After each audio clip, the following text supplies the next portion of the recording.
Hey everyone, my name's Rodell. Welcome to the channel. And today we're going to be talking about some things that if you're a high achiever, a big dreamer, someone who's got big goals and ambitions, and maybe you're earning well and you're figuring out, why am I earning more than I've ever earned or more than the people around me, but I still feel like the budget isn't quite making the lifestyle that I want, or we're carrying a little bit of debt, or our cash flow seems to be tighter than I feel like it should be, or we're getting to the end of the month and it doesn't feel like we have more margin. I'm gonna give you guys 3 things that can help you start to wrap your mind around how to start to budget and start to manage your money well, even if you're a high earner. So let's get started. Number 1 is earning more doesn't mean managing well. It doesn't replace managing well. Just because your income is increasing doesn't mean that your money's working for you. So sometimes high earners, they fall into this trap of thinking that, like, I'm going to earn more and then I'm going to increase my lifestyle. So upgrading everything without really having a financial plan. Remember, wealth isn't just about how much you make. It's also about how much you save, how much you manage, and then also how much you multiply. So number 2,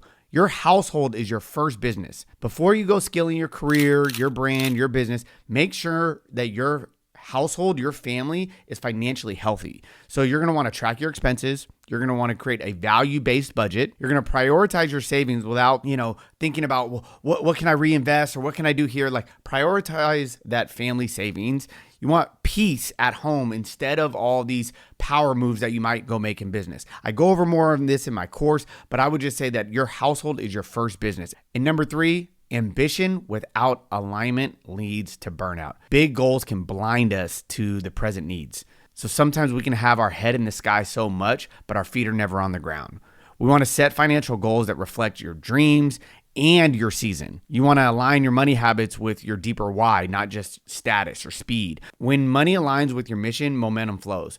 Some of the things that my wife and I have learned over the years is that whenever we have big goals, it almost never matches our budget. And the bigger the goal, the bigger the budget that's required often. And sometimes that requires us taking a step back and going, okay, before we go pursue increasing income or taking on new challenges or taking on new territory, what are some of the things that we can maybe cut out? What are some things that are currently right now in our financial life, in our spiritual life? Where can we trim so that we can scale? Because just because you decide to make an increase in your lifestyle, just because you decide you want to go earn more, just because you decide you want to give more or create something new, just because you make that decision doesn't mean that your life is going to automatically align. And so you want to make sure that you can support your alignment by cutting out a few things that you may not need. These are 3 things that have helped us over the years, allow us to scale our life from, only needing a few $1,000s a month to where now we're able to budget in our lifestyle, in our budget, and our increase, it scales accordingly. If you found this video helpful, go ahead and like, subscribe, turn on notification so that every time we post new content, you get a notification. You can find out more about learning how to grow your financial wealth.